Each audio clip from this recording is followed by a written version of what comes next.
Do you have someone in your professional environment who just doesn't seem to like you? Unfortunately, this can happen way too frequently at many places of employment, or even within your own organization if you happen to be the leader in a small business environment. I want to talk a little bit today about how to deal with this because I know that it's been brought up to me before. There's this one person, every single thing that I do just seems to make them like me less. It doesn't matter how hard I try, they're always critical of me. They always have something to say. They're always trying to blame everything on me. I want to address this in a few ways. The first thing I want to do is talk a little bit about the mindset piece of addressing this issue in a professional environment. Now, it's not going to work out in your favor for you to just chew this person out or, say something really ugly to them. But I want you to think for just a minute about why that person is so specifically bent on kind of being obsessed with you a little bit. They're watching everything you do, they're tracking everything you do, they're commenting on everything you do. In a lot of ways, you could classify this as a little bit of an obsession with you and what you're doing and your work, your productivity, instead of being so focused on what they're doing. I want to put this in the perspective of a bit of a mental health issue. A lot of times when people are overly focused on the people around them, it's coming from a place of anxiety or a feeling that they're not good enough. They might be worried that because you're doing well that it's reflecting poorly on them. They might be worried that if you're so much more likable than they are, that it feels in some way that it's threatening their job. They might be a person who is very self-critical and might be irked by the fact that maybe you don't seem to be nearly as self-critical as they are. And they're projecting some of their self-criticism on you. They want you to be more bothered. They want you to be more concerned. They want you to be a little bit more obsessed with your job. So they're projecting their own anxieties on you because they feel just confused and thrown off and threatened by the fact that maybe you just seem a lot more confident than they do. Maybe you're new on the block and maybe they've had a contentious relationship with several of the other employees. And here you come in like a bright, shiny new object, and everybody is just liking you. This can really highlight for them the disparity there, the difference between how instantly likable you are and how little they have been able to connect with those same employees. And it can invoke feelings of jealousy and frustration and irritation. And then maybe it causes them to look at you and, well, what's so great about them? Why does everybody like them so much? And they start looking for the fault in the logic. Well, they shouldn't like you so much. You don't tidy up after yourself. Well, you shouldn't be so likable. You don't triple check your work like I do. My work is, more detail oriented than yours. So I should be the more valuable person here. Do you see what I'm saying?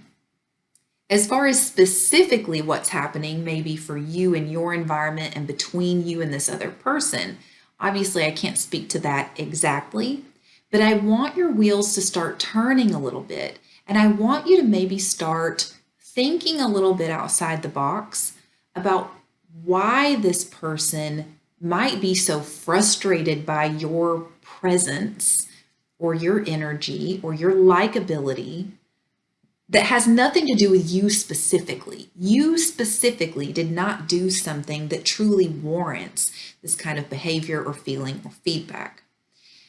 And if you can separate that out, this isn't really about me. This is really about them. This is really about their insecurities and their frustrations and their feeling that this job is not as satisfying as they want it to be, or that the relationships that they have at work are not what they would prefer to have. It helps you to not become quite so upset by all of this because you're seeing it through an appropriate lens. It's kind of like when a small child yells at you and says, I hate you, because you told them that they couldn't play with knives, right? And you're not going to take that personally and think, oh, there's something wrong with me. I need to change something about myself. You're going to think to yourself, I did the right thing by keeping this child safe. And it's understandable that they're frustrated that they didn't get what they wanted, but it doesn't change the fact that I did the right thing. I hate that they're upset, but hopefully they'll get over it. And if not, that's okay, because I know that I did the right thing. So it's the same thing with these really difficult coworkers, or maybe it's even a client or a customer that's always coming in and just can't seem to stand you. There's something about you that is irksome to them because of them, not because of you. And so if you can recognize this person has something going on within themselves that is making them unhappy or dissatisfied or feeling threatened by me, that has nothing to do with me, it can help you to worry about it less, to obsess about it less, to feel the need to fix it less. But when it comes down to the comments, so maybe this person is constantly making a lot of comments to you, and you're thinking, yeah, but I can get where they're coming from, but how do I address the constant smirky or demeaning or kind of tit for tat kind of comments this person is constantly making to me? It's really irritating, and I would like for them to stop. Well, for me, this is a boundary issue. This is about how someone is treating you and how you're allowing them to treat you. I do not suggest ever trying to appease this person.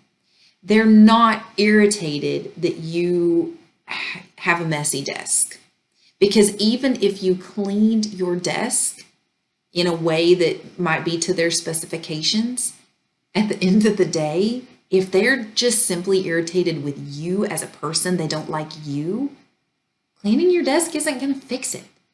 If maybe they're complaining that you're leaving something in the refrigerator that they don't like, well, not leaving whatever it is in the refrigerator is not going to fix the fact that they don't like you. So appeasing these little nitpicky things that they may always be bringing up is completely useless, because it's not going to change the core problem, which is that they have an internal problem that they're projecting on you.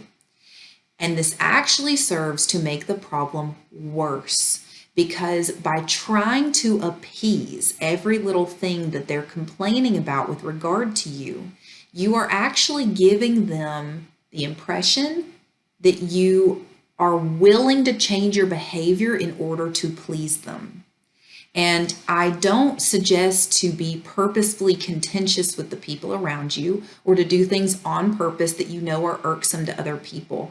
I'm speaking very specifically about this particular situation where the person's going to complain about whatever you do, no matter what you do. If you start changing your behavior based on their complaints, you are giving them a sense of power over you that makes them really happy, that they want to keep. So they will continuously look for things to complain about and things to bring to your attention for the satisfaction of watching you change it, but not in any sort of way that's actually going to resolve the issue. And it creates mounting anxiety and frustration on your end, because you're thinking, I'm doing my best to please this person. Why are they never satisfied? They're never satisfied because they don't want to be. And so I would suggest holding your ground and not giving in to all of these little details and nitpicky frustrations that they're bringing up. It will make it worse, because now you're giving them a sense of control over you that they're going to want more and more and more of. And it could eventually result in you being so frustrated by this job that you end up quitting, because now this person's just gotten out of control with this idea, well, if I complain to them about this, I know they're going to do their best to fix it to try to make me happy.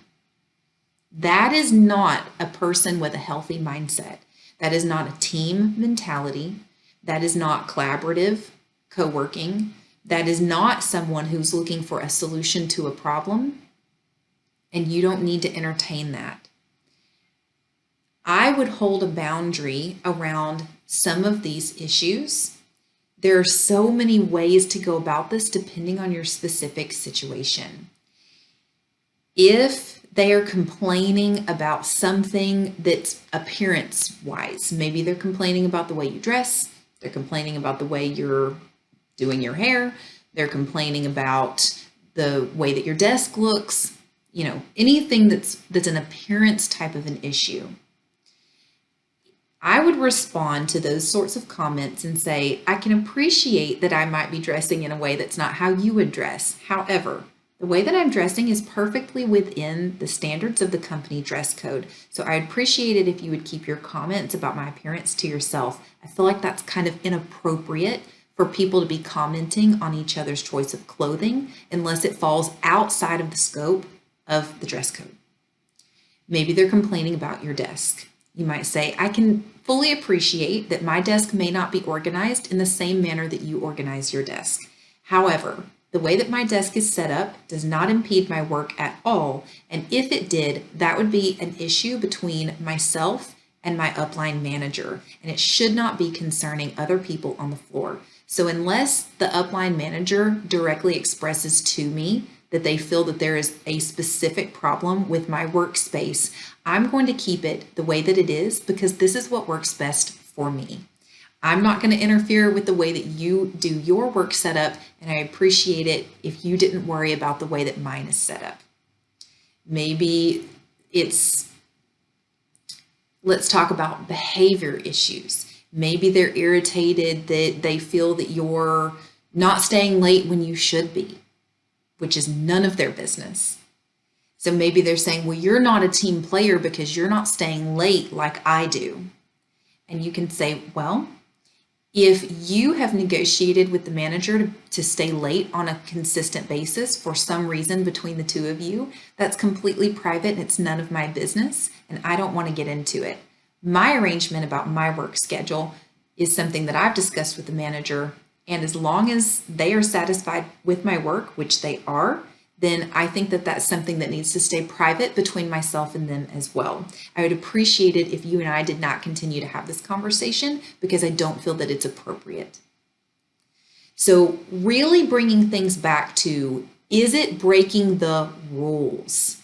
It might be irritating to you, but if it's not against the rules, the handbook, the policy, whatever, it's not your business. I'm doing what feels right for me, what aligns best with me. I am assuming that you're doing what aligns best for you.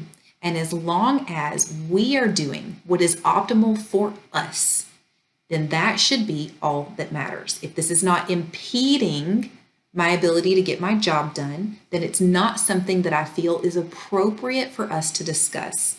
And if there were an issue with my dress or the way my desk is done or the way that my background looks on my laptop, that is a conversation that I need to have with my upline manager, which would be a private conversation between the two of us.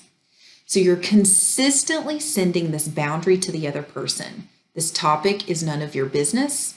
This topic is inappropriate. This topic has no bearing on the actual workflow here. Maybe this is an issue where the last time you used the printer, you used up all the paper and you forgot to replenish the tray with more paper, and they're making sure that you know about it. The energy that you're giving is one where you are not bowing to their requests or their frustrations. You're acknowledging their requests or frustrations, and you're giving a general statement about how you generally handle the situation. You are not specifically appeasing them. So maybe they say you forgot to refill the printer paper, and you say, well, I didn't realize that the printer paper was out. I think that as a community and as a team, we should all be replenishing supplies as we see that they're low if we're aware of the issue. If I was aware that I had run the paper out of the machine, I would have been happy to put more in there. I'll try to do a better job of checking. But I'm assuming that everyone here knows where all the supplies are and that we're all pitching in equally to make sure that those things never run out in the office. Have a great day. And then you just walk off. I'm not here to talk about this. I'm not here to negotiate about it. I'm not going to sit here and listen to you talk about this more or harp on it or try to lecture me. My policy about how I approach this is that if I notice that I used the last one, of course I replace it. I also expect that everyone on the team would be doing the same thing. It was an oversight on my part. I've got no problem keeping an eye on checking into that next time I use the printer, but I'm assuming that everyone here in the office is also doing that as well. Have a great day. And then you just go. So I hope that this has given you some mindset pieces here to maybe reset some of the emotional reaction that can happen in a situation like this, but also some practical application for how to deal with this particular type of difficult coworker. Now, in my book, Navigating and Avoiding Awkward Conversations, I have a whole section on difficult coworkers and how to deal with them, the mindset piece and the practical application piece. So if you haven't had a chance to check out my book yet, I highly recommend that you do so. You can either go to my website, yourconversationexpert.com/book, or you can go to the link in my bio and check it out in paperback, on the Kindle store, or on Audible. If you have anything at all that you want to make sure that I address for you or other frustrations with coworkers that you would like for me to address in future videos, please comment below so that I will make the content that you need. This is your conversation expert, Julie, and just remember, I'm here for you. So let me know how I can help. I'll see you next week.